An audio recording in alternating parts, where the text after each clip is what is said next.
Good afternoon, friends. So, we are meeting again the same time with now a different question, different topic. Yesterday I told you that I will going to discuss something like a question and answers from homeopathy regarding the potency, regarding the repetition of the doses, regarding other queries about the homeopathy. And I asked yesterday that write down your questions and email me. Till morning there were absolutely zero questions. Only 3-4 days back 2-3 students they have sent the questions, and since yesterday till morning there were no questions. I considered that every student knows everything.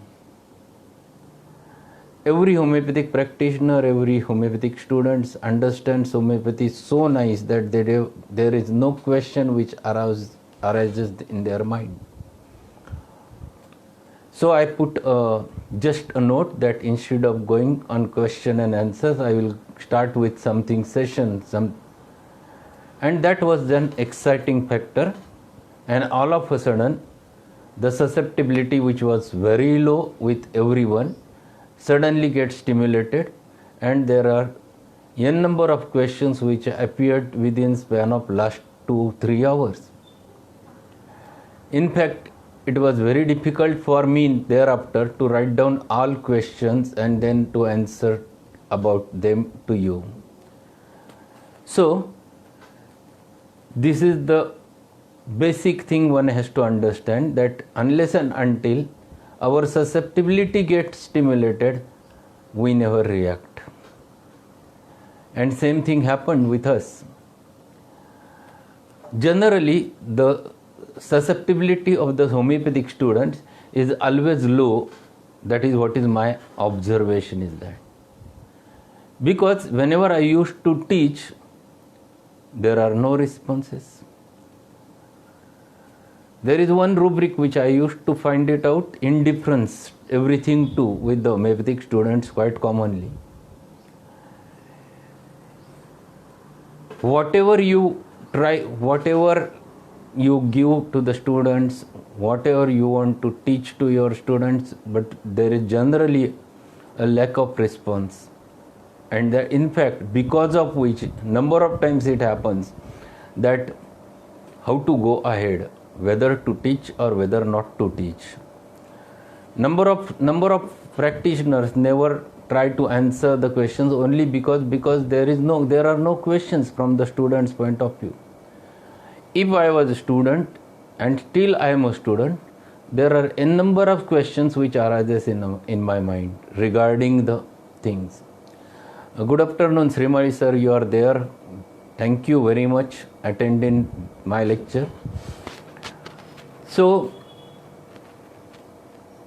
before explaining or before going into the topic of this susceptibility, the potency, the repetition, I want to make certain things clear with the student's mind. Question arises because still we consider everything materially, because that is human tendency.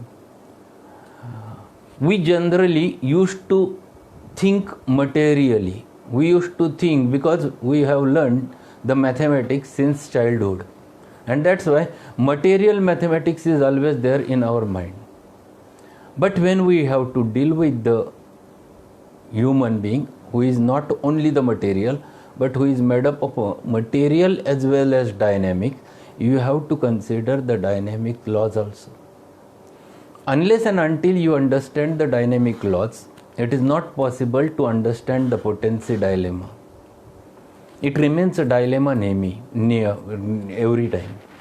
So, to discuss all those things, today I will going to highlight certain things, out of which first important thing, understanding of the human being. We considered the human being is made up of two aspects, the material aspect, that is the physical body, and the dynamic aspect, which is much more than the physics, consists of the soul, consists of the mind, consists of the vital energy, vital force. So dynamic entity is much more than the material entity in human being, and without that dynamic entity, without the soul, the body doesn't have a significance. So ultimately everything depends upon it. And if still you never gives importance to the dynamics, always the problem of a potency remains to be there. So first consider that human being is made up of a material plus dynamic. Now I will give you simple example how the laws of mathematics are not applicable to both the entities. If you consider materially, 1 plus 1 is equal to 2. Everyone knows, because that is that mathematics we have learned, and that mathematics gets applied to the material entity. When we consider the dynamic things, for example, if you are which are the dynamic things in you? The mind is dynamic. Dynamic म्हणजे काय? What is dynamic? Dynamic is nothing but the thing which persists but which you cannot show. You have to consider it on the basis of effect and cause. So cause and effect is the only thing on the basis of which you understand the dynamics. So there is nothing visible. And which are the dynamics in you? Mind. What are the different parts of mind? There are different entities. There is internal mind, there is the external mind. The internal mind is nothing but the inner conscience of the every human being. It is nothing but, we used to label that every human being is nothing but a God, and that God is nothing but the inner mind, that is the inner conscience of the human being. Whatever is there in the outer mind, that is that you have to consider. Outer mind has all those things which we learn, with which we approaches, with which we go ahead, with which we live, is the external mind. So we classify the external mind, that symptoms, into certain things. First we consider intellect, will and emotions. Second importance are intellect and understanding, and third important is the memory. So if we consider emotions, can you make a mathematics or apply a mathematics at the emotional level? For example, love is a one emotion, happiness is the emotion, grief is the emotion, sadness is the emotion. These are the things. Can you measure how much anger do you have? Can you measure how much happiness you have? Can you do or calculate how much love you have given to someone or you have got from someone? You cannot calculate, you cannot make a mathematics. That is most important thing you have to understand. So you cannot apply the laws of mathematics, material mathematics, to the laws of dynamics. And that's why one has to understand basic difference between the material things and the dynamic things. And that's why whenever Hahnemann have made different laws, or he has explained the cardinal principles of homeopathy, in fact there was a lot of question in his mind also, that how to write down a law of minimum dose. How much minimum? Because it varies from individual to individual. It is not fixed, because every human being is a different.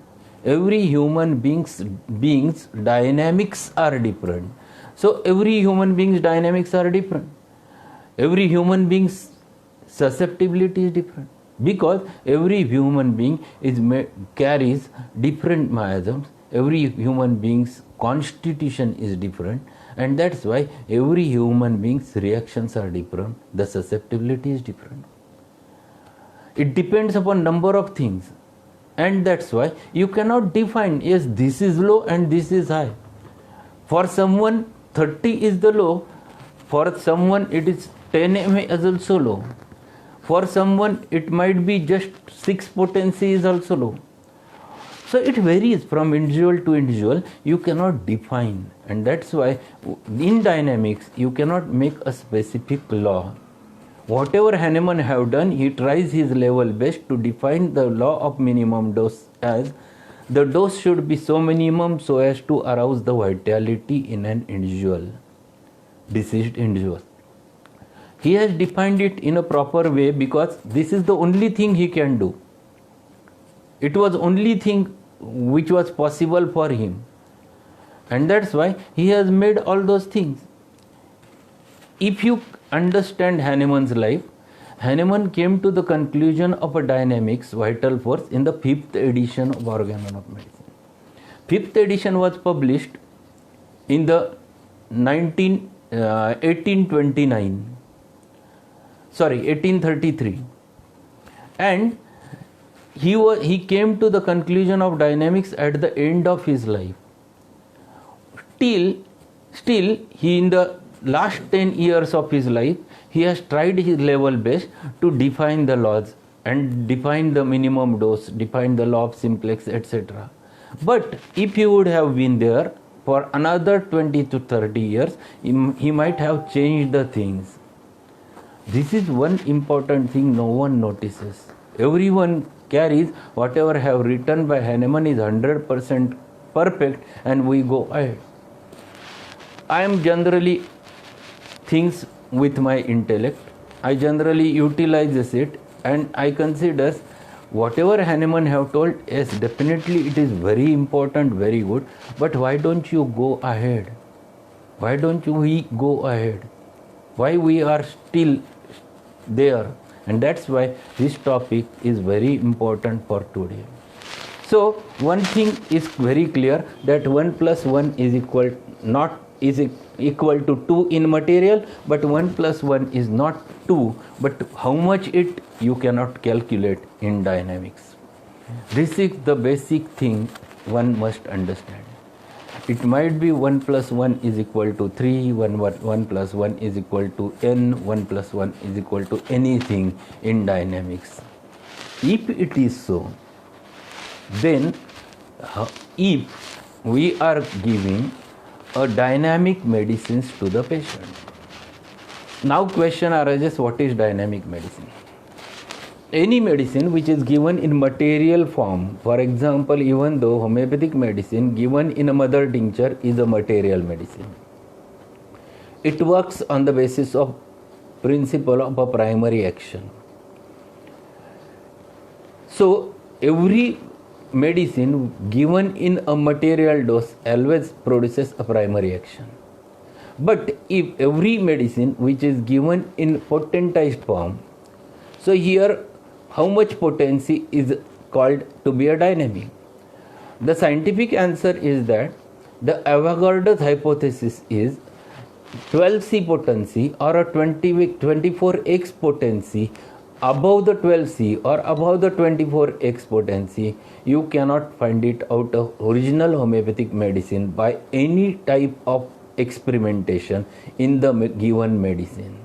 So potencies above the 12C or potencies above the 24X are always there, which are called to be a dynamic, because here we get the properties of the medicines, but we cannot get original medicine in the material form in that. So every medicine becomes a dynamic, purely dynamic after that potency. So for example, if you are giving one patient, for example, we have considering that if you have given one medicine belladonna 30 to the patient, is it a material medicine you are giving? It is not a material medicine which you are giving. Here you are giving a dynamic stimulus. It is the belladonna 30 dynamic stimulus. If you give belladonna 30, one dose plus one dose plus one dose every 15 minutes, does it becomes 30 plus 30 plus 30 is equal to 90? No, it cannot, because you have given the same medicine in the same potency. So it is not you cannot make a calculation. How can it be a 90?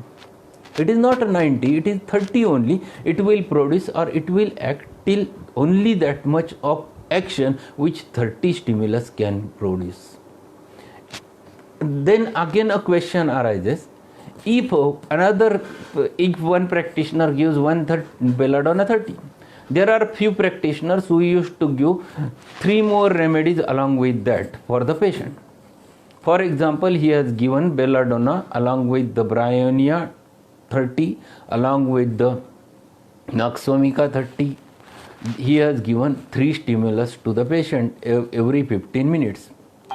For example, he has given first medicine belladonna 30 after 15 minutes, bryonia 30 after 15 minutes, XYZ, nux vomica 30, whatever it may be. Now, can you calculate that he has given 3 medicines? Can you say that there are 3 medicines? Whatever he has given is the only stimulus, not a material medicine. So, if one after another, if person has given, he is not doing the polypharmacy. This is not called as a polypharmacy. The concept of polypharmacy is very different than this. If we understand a law of simplex as explained by Dr. Samuel Hahnemann, it is the giving a single simple medicine to a patient at a time is called as a law of simplex. At a time, this word we never consider. If you read the Kent's literature, if you read the Sower's books, there were the people who used to sit along the bedside of the patient for a whole night if patient is not getting recovered, and they used to find it out medicine for the patient state, because the definition of the homeopathy is that a drug capable of producing in a healthy individual a diseased state exactly similar to that happens in a deceased individual acts as a curative agent if disease is an incurable state. So, for example, a person who was sitting along with the bedside, anyone from the old practitioners, and he has given, for example, a medicine to the patient. He has given pyrogen to the patient. He was sitting along with that, and patient is not getting any response. There was no reaction, and after 1 hour he was again calculated all things, and he found it out, and he finds it that this is not the remedy which is working. So he immediately again takes the totality, looks into the repertory, and prescribes another medicine, for example Baptisia, to the patient. Again there was no response. After 2 hours he has changed his prescription. Do you say that he is not a classical homeopath? It is not so. It is not like that. We make a mistake in understanding the dynamics. Whatever he has given, if it has been given in the dynamic doses, it is not 1 + 1 + 1 is equal to 3. It is still the one acts, it remains to be one only. It never, till that medicine is not acting, it is not considered that stimulus is called to be or considered to be a stimulus which is producing a reaction. Till you can understand this concept very clearly, you will not going to get answers of number of things. So basically this is very clear. It should be very clear in your mind. For example, one more example I will tell to differentiate between the laws of material science and laws of dynamic science. First, one more thing. Now you are sitting watching my lecture. You are sitting and a gun is given to you, and there were 7 birds which are made up of a clay put in front of you at a different places. Not in one line, at a different level. So one is kept here, second, third, fourth, fifth, sixth, seventh, and gun is given, and question is asked. Now,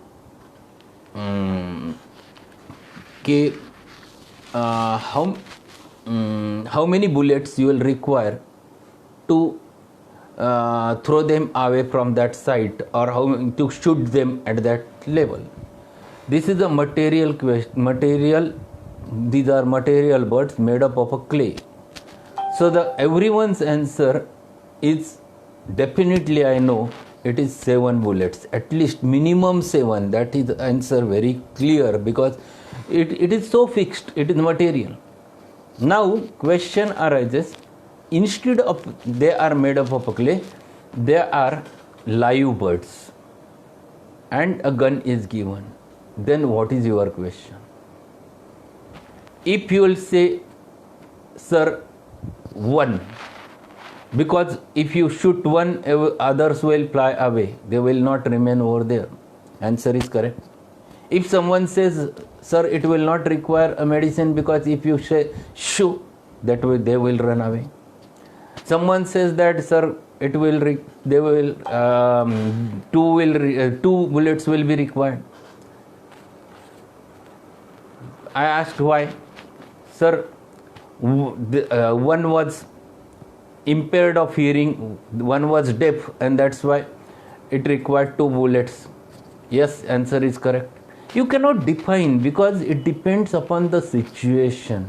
You have to judge, and accordingly every answer you have to consider is a correct.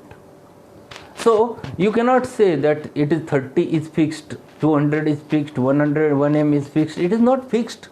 It depends upon the situation, it depends upon n number of factors which are dynamic, and dynamic factors you have to judge at that specific time, at that specific state. So if a patient is sitting in front of you, you have to judge his susceptibility on the basis of the dynamics of that human being, and accordingly you have to select the potency.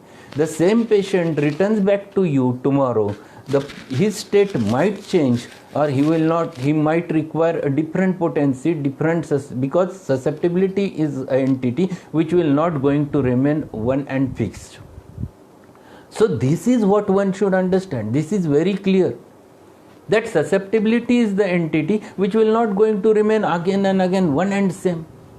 Every minute it is changeable, because dynamics is always changeable. Dynamics never remains fixed. Material remains fixed, dynamics always changes, and you are more dynamic. I am talking to you, delivering a lecture, my susceptibility is different at present, but something might happen in my life, someone stimulates me and I suddenly gets exploded, and I got tremendously angry, my susceptibility changes. So it is not a fixed entity with which you approach. This is one thing one should not forget. So in dynamics, you cannot make it fixed. If any practitioner who used to give 10 remedies, it is not, if they are given in dynamic doses, it is not 10. He is giving 10 stimulus. They are dynamic. If they are dynamic, you cannot say they are 1 plus 1 plus 1 is equal to 10. It is 10, it is equal to 1 again, because it work, it might not work, because as you are human being sitting over there, you are reacting to n number of things around you. You are reacting to n number of peoples, they are also dynamic. Does it happen that there is a confusion in reacting the other everyone? Your reactions are according to every individual's action. For example, XYZ is there on my right side. If he says anything, I will react to him. If there is someone who is my another relative who is saying something, I react to him. Someone is in front of me, my friend, he is saying something, I am reacting in a different manner. So even though there are 10 different dynamic stimulus which happens to be there on you, your reactions are according to that stimulus. There is not a confusion which develops, and that's why there is no question of a fighting in dynamics. It is not the need. What is the need is to find it out a minimum.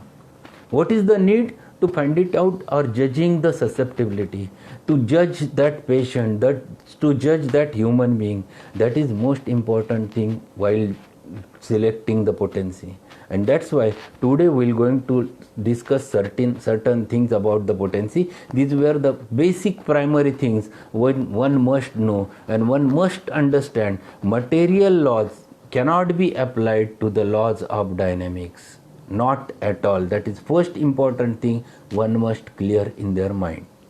Is it okay? Then we'll go ahead. Now question arises regarding the potencies.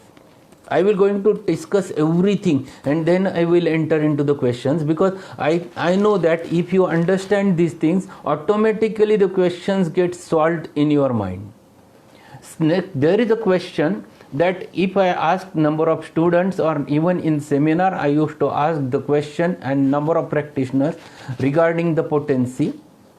When I ask that if you are giving belladonna 200, which potency you are giving? And number of students, number of practitioners don't know 200 means which. They says 200x. This is what happens because we have not studied the potencies in a proper manner. And that's why I want to highlight this again. There are 3 different scales with which we prepare the potencies in our homeopathy. The first scale is called as a decimal scale. Second is called as a centesimal scale, and third scale is called as a 50 millisimal scale. When I used to ask these 3 scales, everyone knows, and then I ask one question to them, which is the strongest potency out of them, and everyone answers 50 millisimal is the strongest potency, because the thought is always material in our mind, because we consider 50,000 is more strong.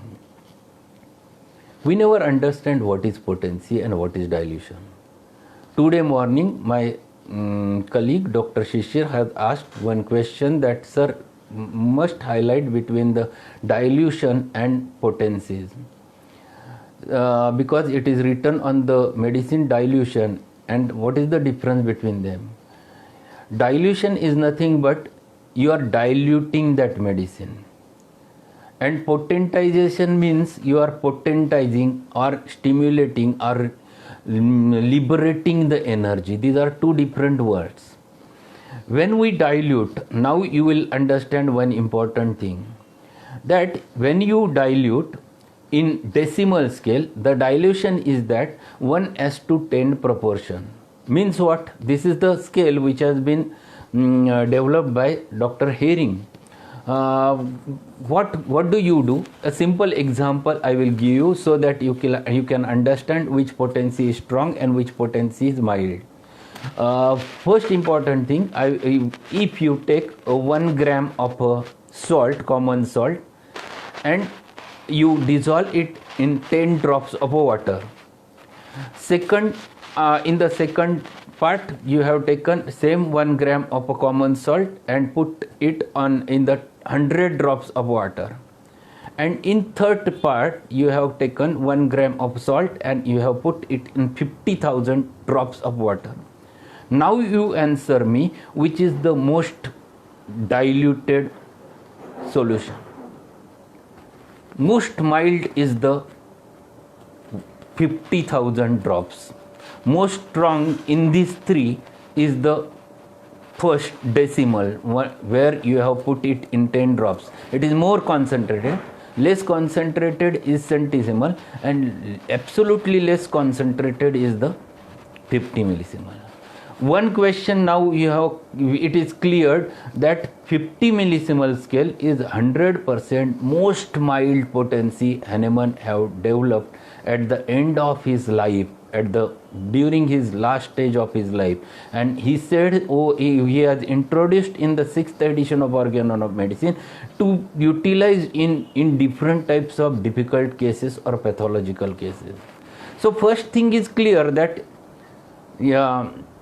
most mild potency is 50 millisimal, or which is also called as LM potency, or which is also denoted by the 0 by 1 or 0 by 2 potencies, etc.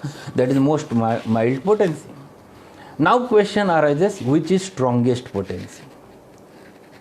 Again question is a dilemma, because here my question is that how many strokes, how many succussions you are giving for them. In decimal scale, whenever you used to prepare first X potency, you give 10 succussions to the solution. So you take 1 drop from that solution, you add another 10 drops of water, or alcohol, whatever may be the vehicle, and you give 10 succussions to the first bottle, you prepare 1X. If you want to prepare 1C, you take 1 drop from the first solution, mother solution, you add 99 drops or 100 drops of water or alcohol, and you give 100 succussions. What happens because of succussions? Because of succussions, you liberate the energy. How much force you are applying in decimal scale? It is only 10 succussions. How much force you are applying in centesimals? You are applying 100 succussions. 100, 10 times more than the decimal. Now tell me which potency becomes stronger. Definitely the energy which gets liberated in the solution is more concentrated potency. So out of decimal and centesimal scale, centesimal is the strongest potency, because preparing every potency, every next scale of a potency, you give 100 succussions every time, and that's why when you give 100 succussions, the potency, the energy liberated is much more in the centesimal scale as compared to the decimal scale, and that's why most strong potency is the centesimal scale, most mild potency is 50 millisimal scale. Now you will ask me that how many succussions, now it is my question to you, how many succussions you give to prepare next potency in 50 millisimal scale? It is not 50,000, my dear friends, it is again 100 succussions. So when you consider 50 millisimal scale, there are only LM1 to LM30 or 0/1 to 0/30 potencies are available, and every time only 100 succussions are given. And that's why there is lot of difference between the 50 millisimal potency and a centesimal potency, because it is most diluted. Even though 100 succussions are given, they never become so strong as a centesimal scale.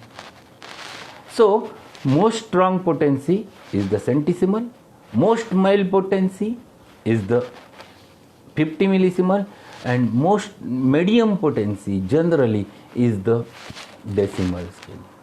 This should be clear in everyone's mind. This is very important to understand. If you understand this, then you can think which potency one should use and how. Is it clear for everyone? Now we will turn towards again understanding or judging the susceptibility. Third point in my today's session. Now we have learned the dynamics of human being, laws of dynamics first. Laws of material cannot be applied to the laws of dynamics. That's what we have learned.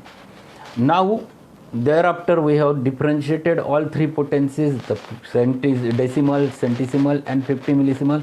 We have understood that 50 millisimal is so mild that every time it is 1:50,000 dilution is there. So whenever it is 1:50,000, it becomes more and more diluted. At the same time, power is regenerated over there, or the energy is liberated because of succussion, but still it remains less concerned, as it is more diluted. It is not a strong potency, which is most safe to be used. Now we'll think about the understanding of the susceptibility. There are number of queries happens in the mind of the students regarding the susceptibility. And how to judge susceptibility is again a practical question. This is in fact a topic of OPD basis. Whenever you observe the patient, then it is very easy to teach the potency dilemma, because that session is live, and at that time with the patient, with his reactions, I can tell or I can share how I have judged the susceptibility.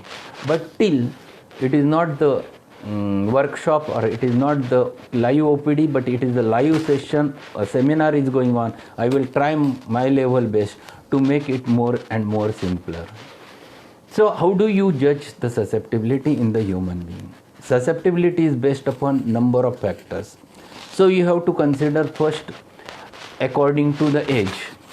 So if you consider the age of the person, who in which age the susceptibility is more high. Simple relationship is that in them with whom the energy is more, the susceptibility is always high. So for example, a child is there or infant is there, the 6 months old infant, and he is lying down and he is doing the cycling in the typical manner which they used to do. If you measure them, if you count them, they do it nearly about 50 to 60 times within a minute. If I will ask, you lie down in the similar manner and try to do it 50 to 60 times. I am quite sure that after 4, 5 or maximum 10, you will be exhausted. So first important thing, think about that in whom the energy is much more, whether in infant or whether in you or whether in old people. It is much more in children or infants. As age advances, it generally becomes settled, it becomes moderate. At the youngster age, till youngster age, it is high. And as age advances, a person becomes adult, at that time it becomes moderate. And as age advances, in the old age, the susceptibility becomes less and less. So this is specifically related with the age. Only in certain individuals it varies. There are exceptions. Certain people who are enthusiastic enough at the old age also, the susceptibility remains to be high in them also. This might be possible. So it is not a fixed law again. But still, these are the possibilities, common possibilities which we are considering. Second important thing, so if we judge that who is there in front of you, accordingly you have to judge susceptibility. Then in what way he comes, in what way he reacts, or for what purpose he comes to you. If a patient who is there coming with an acute disorder, he comes to you and he explains a number of things like aconite, what, I am doctor, please, and he is in agony in front of you, you judge that his reactions itself suggest that susceptibility is very high. He was normal till morning, all of a sudden he gets a draft of air and suddenly he was coming with a fever and fear, and he comes to you in agony. The susceptibility level is very, very high. A third patient was brought to you and 4 people carried him and he was not able to sit. He is lying on your clinical examination table. You asked him question and he was not in a state to react, or if he reacts very slowly, or he just looks towards you like this and he is absolutely dull, the susceptibility is very, very, very low. See, this is how you have to judge. It is a matter of a judgment. You have to understand. You have to understand on the basis of disorder. You have to understand on the basis of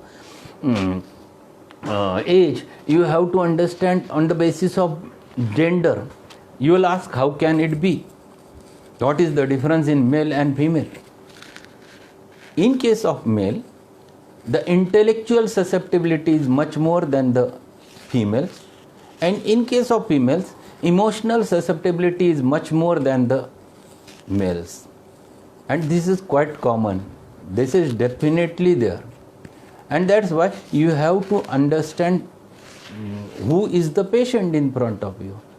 That is also one of the important things which you have to understand when you consider the patient. So there are a number of factors. It is not only one thing on the basis of which you are going to judge the susceptibility. Susceptibility, you have to judge only 3 things: whether it is normal, whether it is high, whether it is low. If it is normal, he will not going to get disease. If it is high, he will definitely suffer. If it is low, he will definitely suffer, because both things, if it is go above than normal, the person remains susceptible and he catches something. If it is low, whatever enters in your body never reacts because of less susceptibility. It settles and gradually producing disturbance of your vital force and ultimately producing some of the chronic disorders in you. So whenever susceptibility is very high, generally an acute disease is the common reason, common expression. Whenever the susceptibility is low, chronic disease, production of a chronic long-standing disease generally happens to be there, but it is again not the fixed. Sometimes acute susceptibility can produce a chronic disorder in the individual, and sometimes it is low susceptible state also catches sometimes acute things. So it is not fixed, but common things which we have to judge. Judging the susceptibility plays a very vital role. Now I will go towards the certain simple things how to consider the potency. For example, a patient is brought to you in an acute state, acute disorder, and his susceptibility is quite high. He is young adult and brought to you with acute fever. He is very clear regarding the thing. He is expressing everything, and you get that his susceptibility is very high, and he is in agony. He is suffering from a high-grade fever or everything. Simple law, keep it in your mind. Very, very clear. If susceptibility is high, the potency should be high. The repetition should be minimum. काय सांगितलं law मी? Susceptibility हाय आहे, potency hi, minimum repetition. Second law, susceptibility is low, potency is low, repetition till the susceptibility gets satisfied.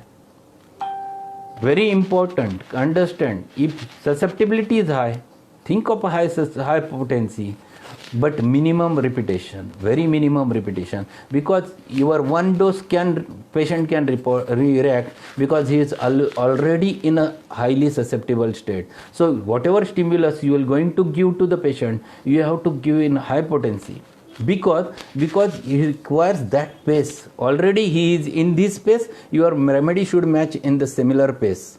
If he is in this pace and your remedy is at this pace, it will not match. So it should be matched. It should be at the same place. Then it works. If his pace is low, your pace should be low. But you have to develop, you have to rise to the normal. If this is the normal place, normal susceptibility, it is high and it is low, you have to bring him back up to this. Then you will require stimulus till it comes to the normal level. So it requires a repetition till the susceptibility comes up to the normal. This is one must understand. This is very important to understand. This is first. Then you will ask, sir, if this law, shall I apply this law every time? No. This is not only the factor on which your potency depends. First important thing, you have to understand where the disease is there. For what purpose patient comes to you.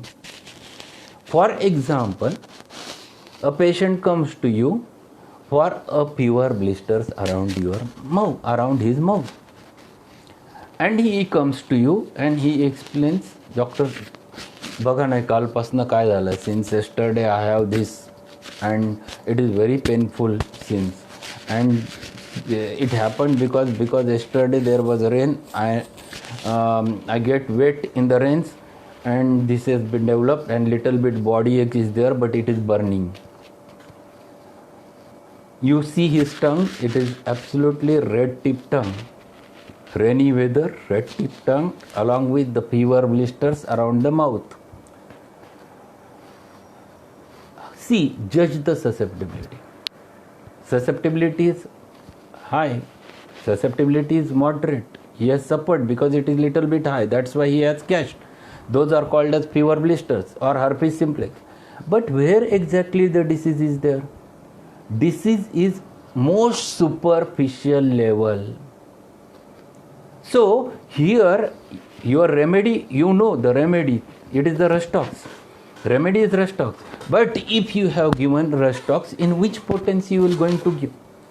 If the susceptibility is not so high, disease is expressing more externally, most superficial level, your potency should be low. So another law, if you start that if it is the most external level, if the disease is expressing, start with low.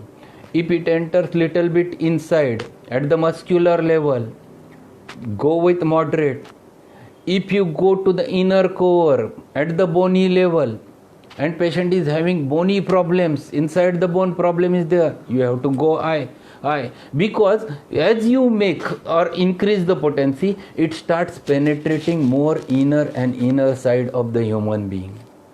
At the external level, when you apply it, when you have to apply the potency internally, it should be minimum. But when the patient's complaints are there, now I will give another example. If the patient comes to you, doctor, since morning I'm having so much of body ache, tremendously, I cannot sleep at the night. Yesterday I got wet in the rains, and he is in agony. I cannot sleep. I was just moving and here and there, and see, you do something. I'm having tremendous, and he lies down. He is restless over there. You can watch his physical restlessness. You can see his tongue. Again, he is having red tip tongue. Now, you require medicine to act at the inner level. The mental restlessness is there, the physical restlessness is there. The problem lies in the most inner part of the human body, that is at the level of bones. Here, remedy remains to be the same. Here you are giving the same Rustox. But if you will give 6, nothing will going to happen. 6 will not going to cure that patient. Here he requires potency, high potency, 1m, 10m potency, not in so frequent doses, 1 or 2 doses, but give that stimulus, it matches that level and immediately it comes to the normal and patient feels better. See, this is what one has to understand. If you understand where is the site of the disorder, accordingly again you have to think. So there is not a single criteria on the basis of which you have to select the potency. There are multiple factors you have to take into the consideration.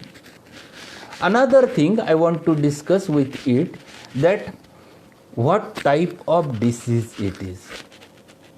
For example, the patient comes to you with a chronic disorder since long time, or patient comes to you with a pathological disorder, for example a cancer, and patient is brought to you and it is already advanced along with little bit metastasis around. Sometimes might be operated, sometimes he might have consumed the chemotherapy, sometimes he might have taken the radiotherapy, and he was brought to you at that level. You took the history of the patient. Patient gives you good mentals, but patient's disorder is more pathological. Here you have to think.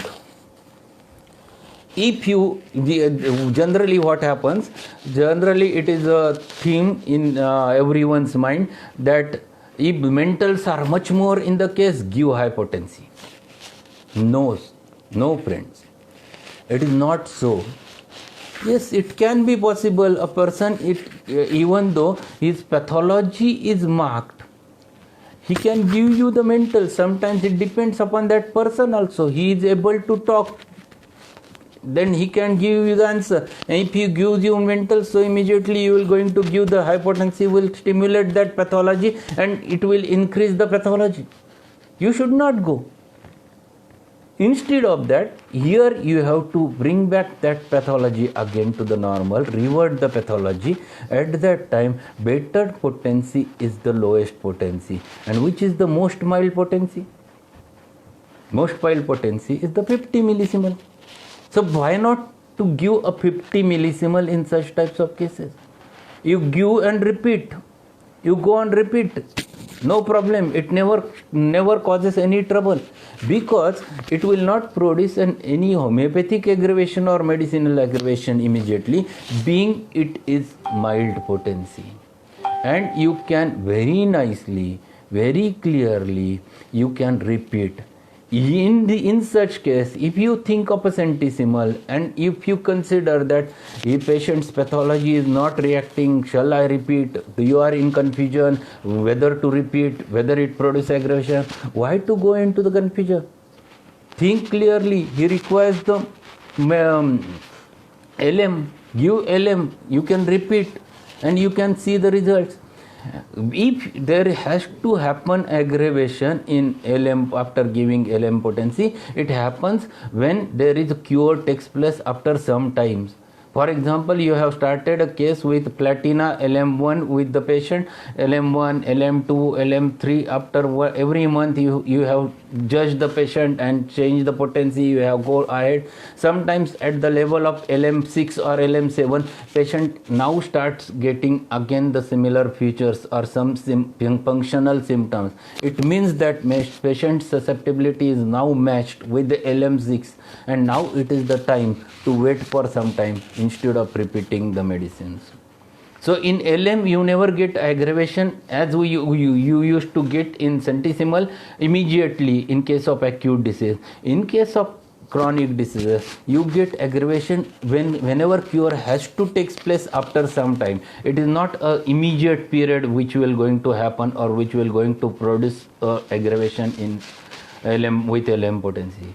So if the pathology is more marked, in such types of cases, you can use properly the LM potencies, and it is very beautiful. I have seen in all pathological cases. So if liver cirrhosis is there, better potency to be used is LM. Even in skin condition, what happens in our mind? There are certain questions or queries remains to be there as it is. Generally, we consider whatever comes on skin is most superficial and we have to start with low. This mistake one should not do every time. If your case is of a psoriasis, if your case is of a chronic eczema, if your case is of a lichen planus, such disorders are not generally, they are superficial skin disorders. In fact, they are autoimmune disorders or psychosomatic disorders. When they are autoimmune disorders or psychosomatic disorders, they are because of the inner disturbance of the human being. In such types of cases, number of times it happens, they requires a little bit moderate or high potency to be utilized in centesimal scale. So, in such types of cases, you might require a centesimal in high potency. If you are getting very clear picture of the remedy, you get satisfied at all mental levels and you are damn sure that patient requires natrum more. You should not start with 6, 30, 200. You give 1 high potency and wait for some time. Because here you don't have to treat the skin affections immediately, because they are the result of some internal big disturbance at the emotional level. At that time you have to treat that so that secondary effects of them will disappear automatically. So you have to understand, just a minute.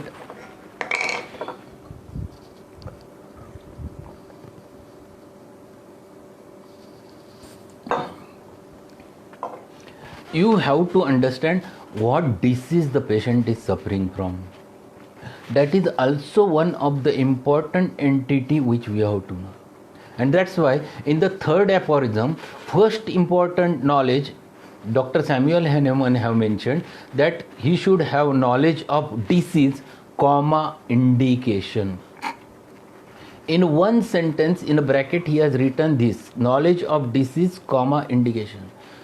दोन गोष्टी हॅनेमनने सांगितल्या आहेत. He has explain 2 important things. He should have knowledge of each disease as a disorder. For example, he must know what is diabetes, he must know what is hypertension, he must know what is liver cirrhosis, he must know what is lichen planus, he must know what is cancer. Every disorder by nomenclature and in detail at the clinical and theoretical level, you must know by heart, so that you can understand the complications or prognosis of that disease. But your remedy never depends upon that. Your potency never depends upon that. It depends upon the next part after that, which is written after putting a comma over there, and he says indications. The way it is indicating in the person.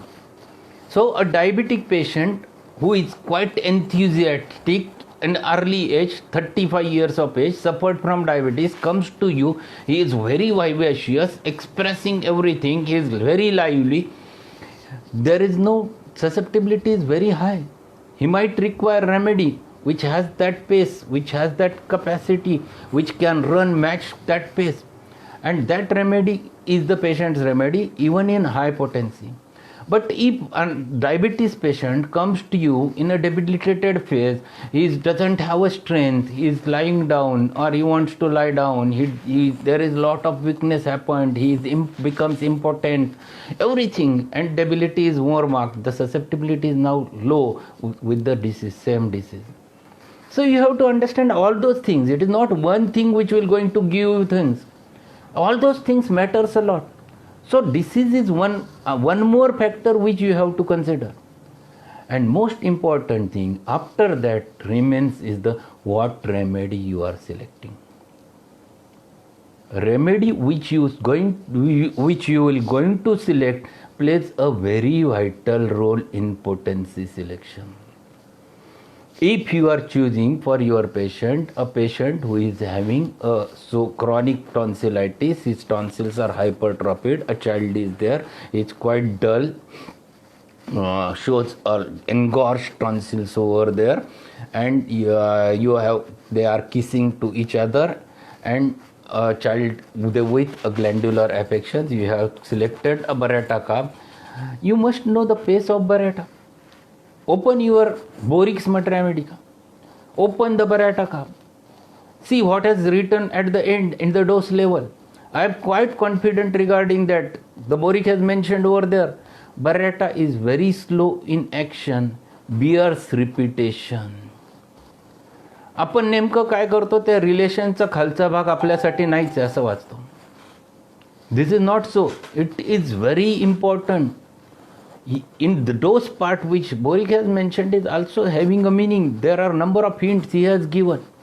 You should not forget that. You must read that. Those are the things observed by them. So pace of Barretta carb is slow. Calcarea carb is slow. Belladonna is very high. Nux vomica is very high. It varies.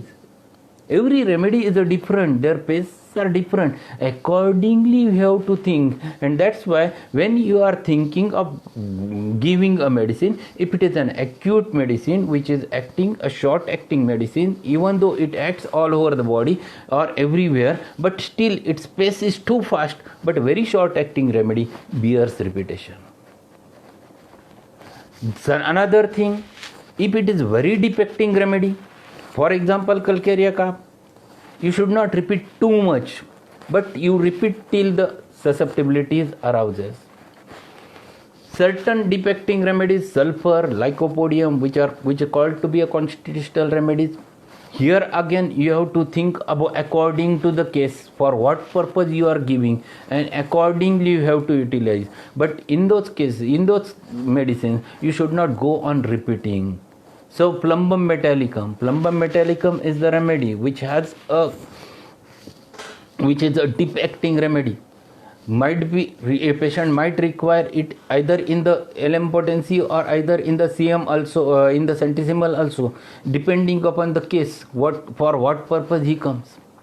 So every medicine you have to read the doses which are mentioned by the Boric over there, and accordingly you have to think. Also open the Gibson-Miller's remedy relationship. There the actions of the medicines are mentioned, how many days it produces action, and accordingly you have to consider whether to repeat or whether not to repeat, how much to repeat and how much one should not repeat. So generally common thing, keep it in your mind, deep acting remedy generally have a little bit low space, and superficially acting remedy or acute remedies which we label by the remedies of an acute pace, those are generally their pace is very high. So accordingly the potency selection should be there.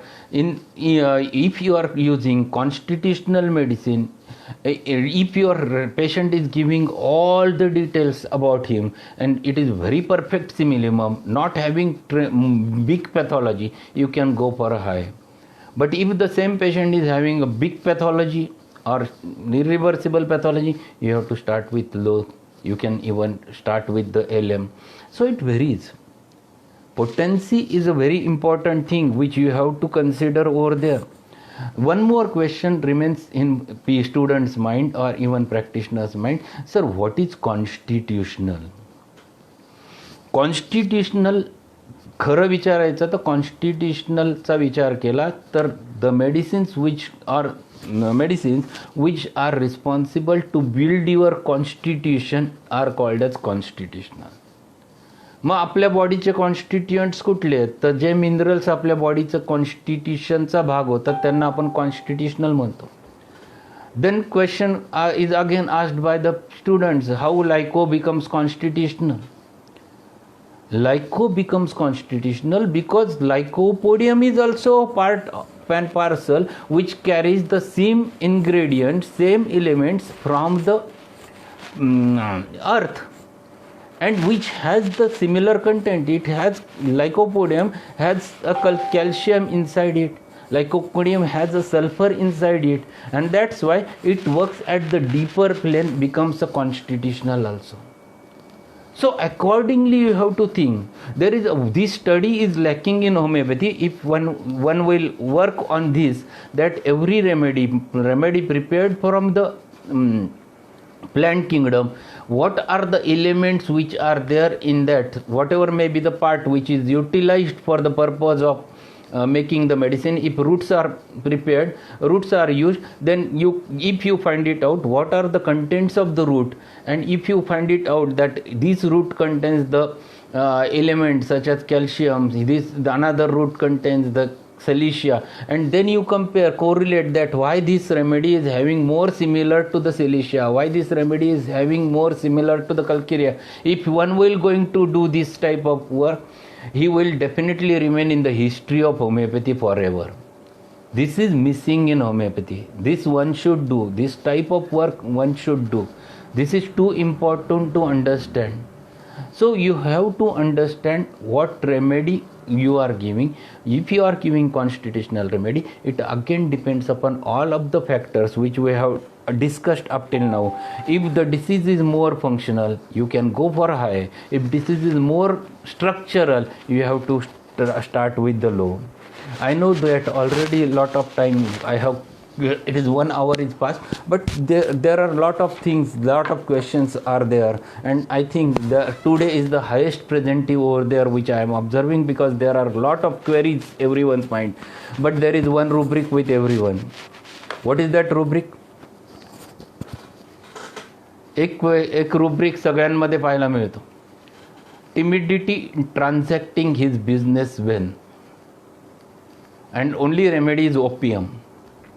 And why this is so?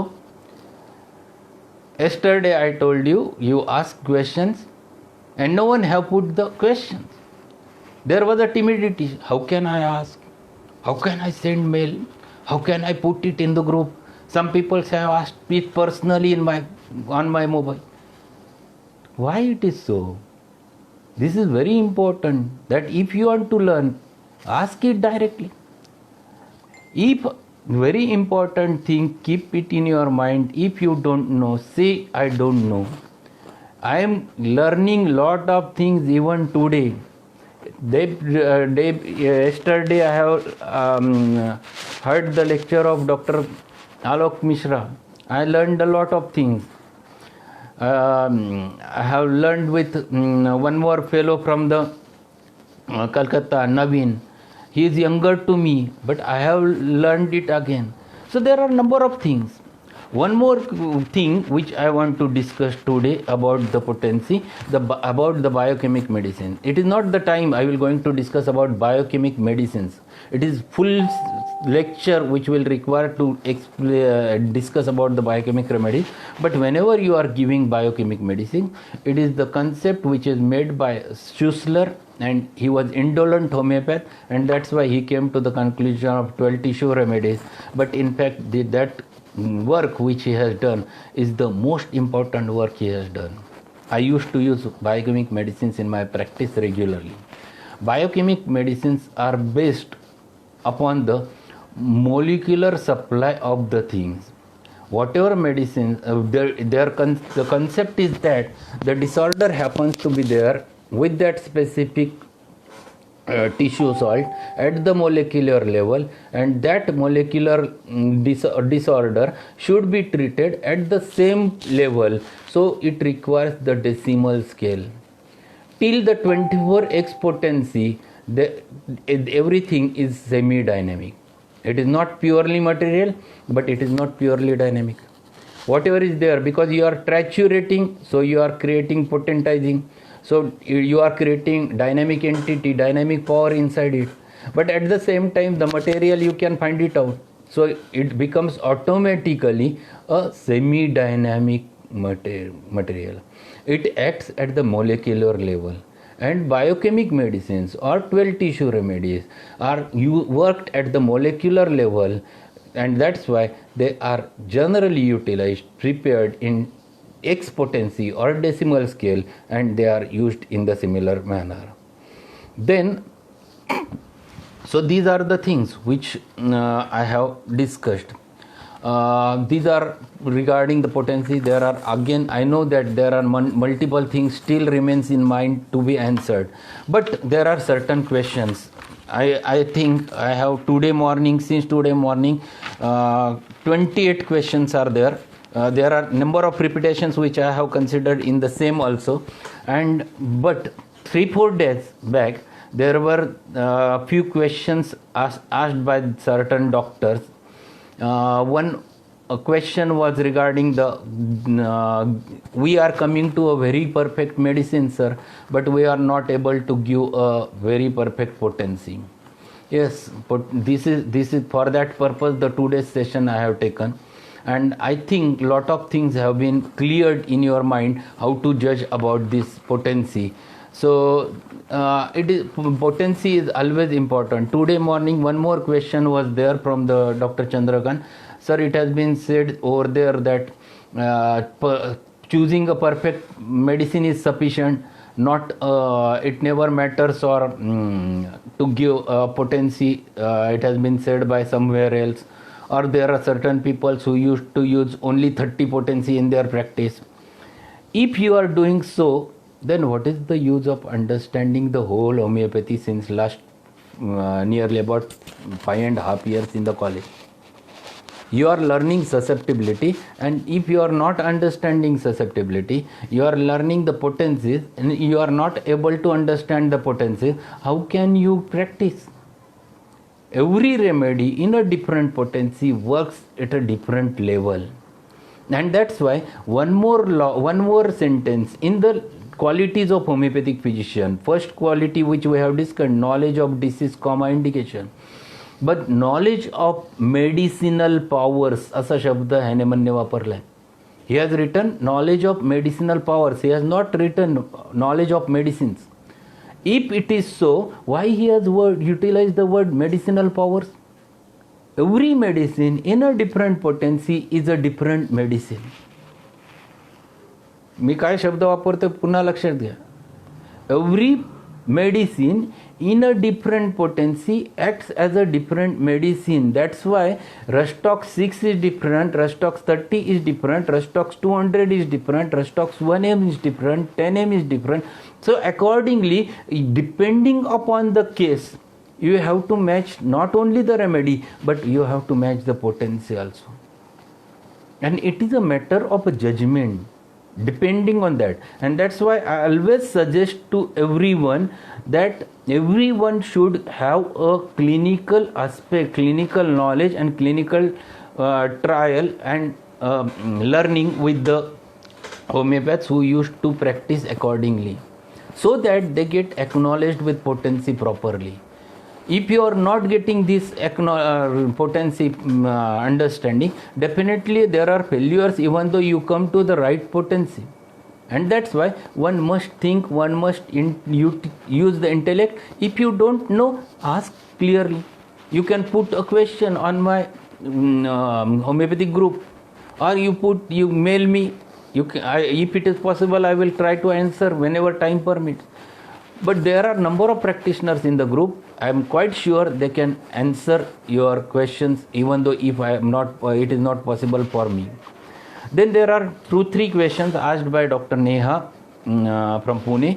There are a lot of confusion, but I think so that whatever I have told up till now, her questions might have been solved. Yes, in literature, confusions are there regarding the potencies. It happens quite commonly because potency selection is a matter of understanding. And when you go on understanding the susceptibility properly, the miasm properly, the constitution properly, then you can understand all those things. You have to understand disease, you have to understand human being, you have to understand his mind, you have to understand his reactions, you have to understand regarding your medicine. All those things matters in order to come to a conclusion. So all the questions regarding that, repetition. So questions I will just check. Repetition of any well selected homeopathic medicine, that also answered. Questions regarding polypharmacy I have answered. Potency selection I have answered. Difference between dilution potency I have answered. Use of 50 millisiemal potency.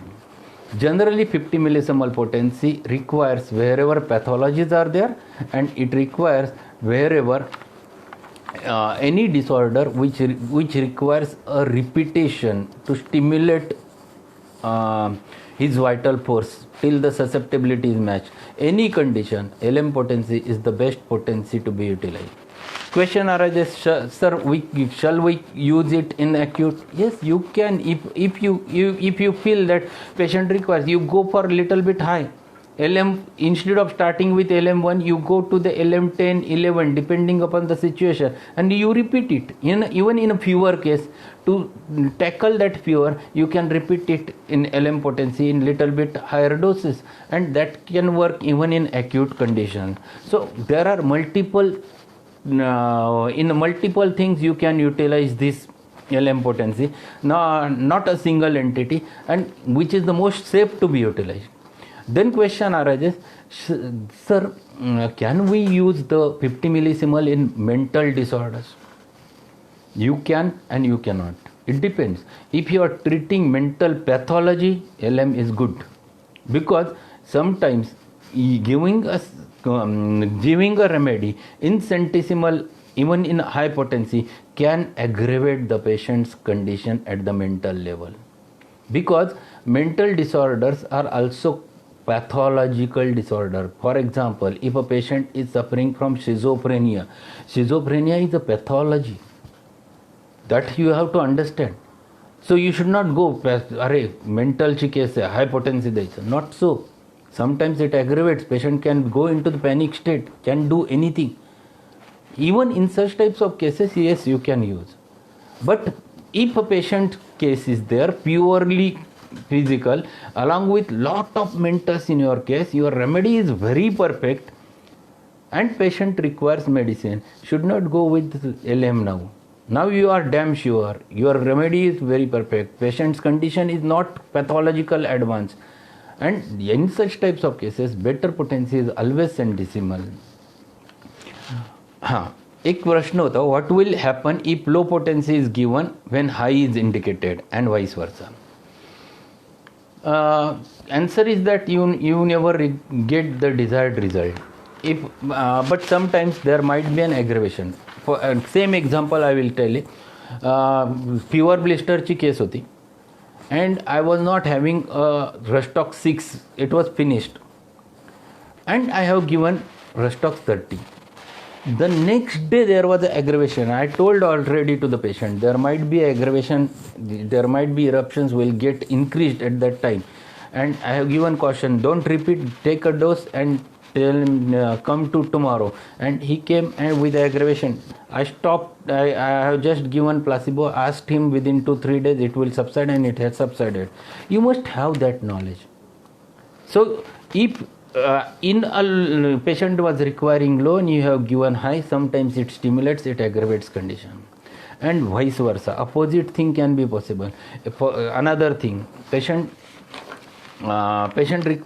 is there who is having viral warts on the hands, and patient's whole history explains an natrum muriaticum, and you have chosen, yes, his mentals are very good, you have given natramur in 1M 10M potency. Yes, he gets satisfied at the level of mind, but what about the skin where he was requiring a result? It is not working.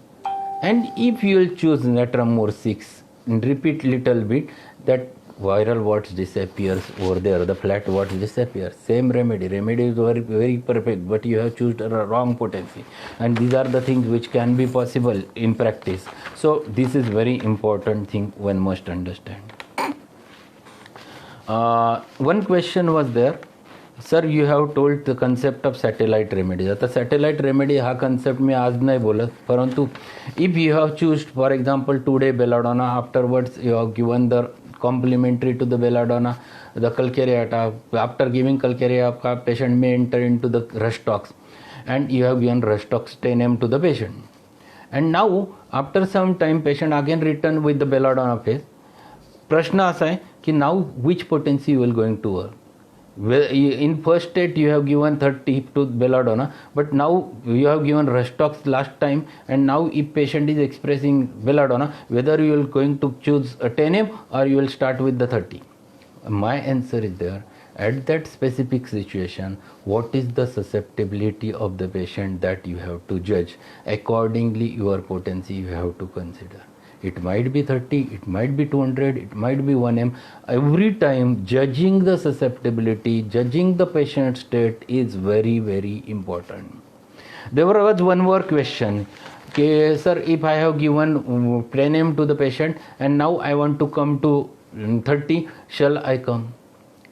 Yes, if patient's susceptibility is not, now it has been matched at the 10M level, and now patient is not that much susceptible, now his susceptibility is very low, and still he shows the same remedy, same state, you can go for low. And opposite also possible, if you are giving low, or now you have understood that patient's susceptibility is now much more increased and he requires high potency, you can go for high. It depends upon the situation, it depends upon that state, it depends upon the condition. Then there were questions that single dose or daily dose, it depends upon the, again on the state, it depends upon matching the susceptibility. If susceptibility is low, repetition is needed. Susceptibility is high, very less repetition is needed. So it depends, it varies from case to case. Brief description of case taking, separate lecture will require. How to select potencies as per constitution we have discussed, age we have discussed, criteria we have discussed. There was one question, why do it varies with physicians? It varies with the physicians, only with them who doesn't have a knowledge of all those things. It varies because there are certain practitioners who are very fixed, they are psychotic and they use a single potency always. This happens number of times, but there is always a science and logic whenever we used to use the potency. One more question, plusing technique or water potency. Hahnemann have mentioned about that and how much important they are, why they are important. हॅनेमनने water potencies बाबतीमध्ये सांगितलं आहे. Definitely water potency म्हणजे काय, जी potency आपण जी select केलेली potency आहे ती त्याने पाण्यामध्ये विरघळायची ते टॅबलेट्स आणि ते पाणी पेशंटला देत जायचं थोड्या थोड्या वेळाने. आता काय होतं, जेव्हा तुम्ही टॅबलेट ग्लोबल्स जिभेवर टाकता तर तो खूप थोड्या पार्टला लागतो आणि तेच तुम्ही पाण्यामध्ये जेव्हा डायल्यूट केलं आणि पेशंटला दिलं तर maximum surface it gets touched. आता होमिओपॅथिक मेडिसिन कुठं ॲक्ट होतो, where does the homeopathic medicine acts, it acts at the nerve endings. It never gets absorbed and it works. It is not a material entity. It is a stimulus. So mouth, inside below the tongue, the most sensitive, most nerve supply असलेला, सगळ्यात जास्त nerve supply असलेला आणि सगळ्यात जास्त sensitive area आहे, त्याच्यावर एकदा मेडिसिन पडलं, it starts working. If it touches to the whole GI tract, upper GI tract, it will act more fast. That was the concept behind that. Maximum area it becomes sensitized to your stimulus. It is not a material which gets absorbed. It gets stimulated at that specific level, and that's why water potencies can be used. And that is a good technique, but difficult to follow every time. त्या टेक्निकमध्ये त्यांनी काय सांगितलं हॅनेमनने, it is better to increase the potency every time. हा concept त्याच्यामध्ये मांडला होता. म्हणजे कसा तर because in day to day practice we get 30 potency. After 30 you get directly a 200, you get 1 m in market. So what about in between potency? So what he has said, you start with 30, dissolve it in water, you dissolve it completely, give 2 TSF to the patient, and put 2 TSF in next pot, throw away whatever is remaining, you add more water in that again, little bit water, prepare that for next. Again whenever you are taking, you give a lot of succussions, or either you dissolve it very clearly, stir it very clearly, so that little bit increase will be there in the potency, so 30 can become 31, and then you give 2 TSF afterwards. So you are giving 30, 31, 32, 33, 34. This is called as a plussing, so that you will not directly get an aggravation, homeopathic aggravation, after shifting from 30 to 200. And that's why Hahnemann have mentioned about this plussing technique. It is good to use but difficult to follow, because patient should understand, patient should have a knowledge regarding understanding, and that's why it becomes little bit difficult to utilize. One more question was asked by Dr. Shishir and number of students, how to give 50 millisiemens scale. Basically most mild potency is 50 millisiemens, and when I used to use, I am not following Hahnemannian method, because it is not a convenient to do in practice, because it might produce disturbance, or it might produce confusion in the patient's mind, and patient cannot take it properly. So I generally do a common simple way of using that. I dissolve it in 500 ml of water. So I used to take 450, 475 ml of water. I add 10 to 15 ml of alcohol over there, and I put 1 or 2 tablets after just mixing it with the sugar of milk properly, and just little bit trituratin, and put it inside the bottle, and I succuss that, I mix it thoroughly, and I used to tell the patient that you have to take this medicine 1 TSF or 2 TSF, depends how much quantity I want to tell, depending upon the patient's condition. For example 5 ml or 10 ml. So 5 ml, before taking every time the dose, he should go for 10 succussions. त्याला मी शिकवतो 10 succussions कसे द्यायचे. 1 चमचा प्यायचा, परत जेव्हा दुपारी घ्यायचे परत 10 succussions द्यायचे, 1 चमचा घ्यायचा. म्हणजे तुम्ही काय करताय, तुम्ही प्रत्येक वेळेला 10 succussions देऊ त्याच्यातली एनर्जी लिबरेट करताय. तुम्ही त्याला डायल्यूशन करत नाही. Now you are not diluting, you are just increasing the potency. This is the difference Shishir. You are here potentizing without a dilution. So you are not making dilution of it, but you are just increasing the energy inside it. It is not, it is liberating the energy from the same medicine because of giving the succussion. And this is simple way I used to follow, and this is a convenient way. Patient can take it properly. Then if patient comes, माझ्याकडे patient खूप लांबून आहे, ओडिसावरून patient आहे, चेन्नईवरनं patient आहे. आता ही bottle आपण liquid फॉर्ममध्ये त्याला फॉलोअपला पाठवू शकत नाही कुरिअरने. मग मी काय करतो, then I do 30 different doses of that LM potency. For example, I am prescribing Natramur LM5. So I make 30 different doses of LM potency, packed it in one packet. I tell the patient, you have that bottle, take 100 ml of water, for example, in that, put one powder over there, succus it properly, and within a day finish that. Whatever may be the repetition you have to do, you can do, and finish that bottle whole day, 100 ml. Next day you prepare next dose again with the water. Here you are preparing in water, so preservation of the potency will not be there, and that's why you have to prepare it every day. If you are giving at your own clinic, you are adding the preservative alcohol, so it can remain for a longer time, so it doesn't make any sense. Then poppy seed globules are there, but they are potent enough, so don't consider that की खूप जास्त टाकले पाहिजे, चांगले विरघळले पाहिजेत म्हणजे चहा चांगला होईल, असं काही नसतं. 1 किंवा 2 Global's is sufficient for that purpose. Is it clear?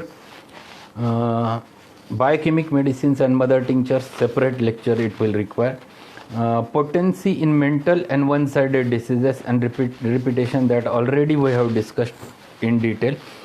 Potency and repetition in severe pathological condition, that also we have discussed. Homeopathy and allopathic practice, how to obtain clinical knowledge, that was one question. I think tomorrow I will answer this question because it is an important question. Tomorrow again we will keep certain question and answer session because still there are, I know that after listening this and this session, there are again questions have been there in your mind. So tomorrow we'll again have a queries. You send it. Now a lot of susceptibilities aroused after giving my lecture, so I think there will be a lot of questions which will be there. Send me on mail or send me either on WhatsApp in the group, so that those can be answered. If given high potency on mentals, can we give low potency? That also I have answered. There was one question, if I am giving CM potency, high potency in centesimal scale, and may I give same medicine in LM potency to the same patient? There are different people trying different ways. Those are experiments.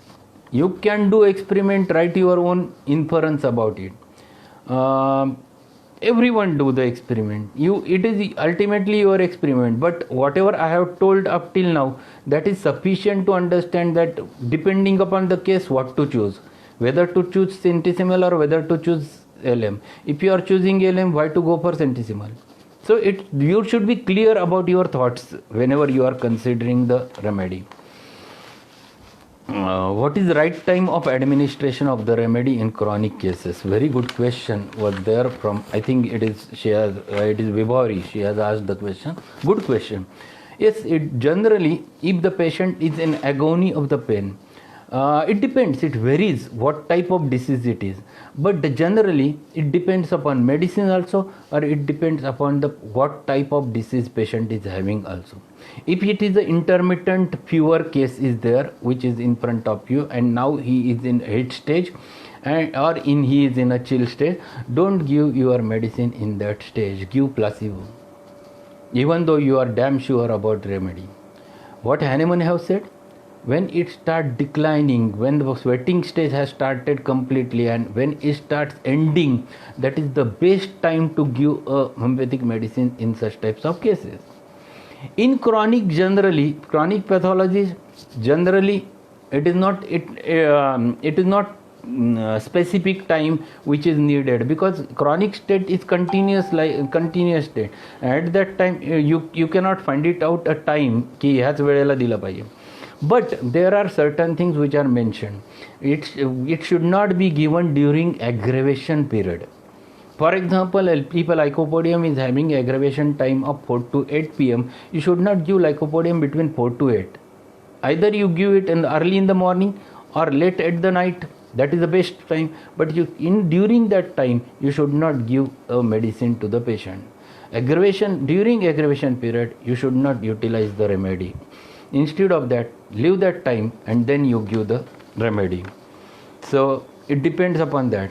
Then certain remedies acts very nicely at a certain hours. This is also mentioned in different books. Nux vomica acts better when given at the time of repose at the night. Yes, this is mentioned by the Porik or somewhere else, and this is clear. Yes, this is very important. One must know nux vomica रात्री दिलं तर लक्षवमिकाचे जर if there is a disturb sleep, नक्षवमिकाची sleep कशी असते की तर झोपतो रात्री लवकर झोपतो, मध्यरात्री जाग येते 2-3 वाजता and then thereafter he never get sleep again till morning. At 6 o'clock again he becomes sleepy, then he sleeps, wakes at 9 o'clock and he is not refreshed. In such types of patient, if you give Nakswamika at the time of bedtime, it works and his sleep becomes very normal. Sulfur, again one more thing, one more hint, I don't recollect from where it has been given, but it is given. If a sulfur patient is there whose sleep is normal, you should not give sulfur at night. But if a patient whose sleep is already disturbed like a Nakswamika, you must give sulfur at night so that his sleep become normal. These are very important things one should look for, and this is one of the things. So you have to read the doses, you have to read the old literature, lot of hints you can get from there. There are lot of questions still remaining to explain. I think we have discussed nearly about 1.5 hours, and there are much more questions are still there in your mind. And those who have attended today's session, I'm quite sure there are few more questions which might have developed in their mind. Tomorrow again we'll keep same question and answer session at the same time 2:30, and we'll have lot of discussion. Before that, I suggest that you whatever queries are there regarding all those things, put in a group, or if you are not in a group, send your mobile number to my mobile number. My mobile number, Chandrakant, I will ask you to write over there that 9890168872. Send a WhatsApp message, your name, if you are doctor, where you practice, I will add you in the group. If you are a student, in which year and in which college, at which place you are, you write over there, send me a message, I will add you in the group. And one more thing, today I will going to add few more things on the YouTube channel. Do subscribe YouTube channel for everyone, it's a request, and start reading or start watching the videos over there. I will going to add good video regarding one remedy presented by Dr. Shishir Paranspeser. I will going to upload that video on YouTube channel today. So everyone should go and utilize this lockdown period holidays so that you can acknowledge with number of things. Thank you being there for this lecture, and tomorrow again a question and answer session will continue. Few questions still there we will discuss. I will highlight all those questions in tomorrow's lecture. Till that period I must wait because it is 1.5 hours, lot of time have been passed, but I am quite sure that more than 100 peoples were there on the group since last 1.5 hour. It itself indicates that you are getting knowledge.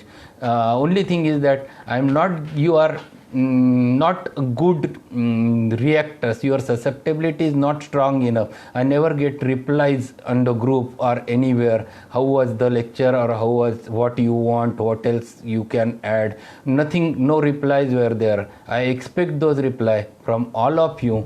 Thank you listening me since long time. We'll meet again tomorrow 2:30. Thank you very much.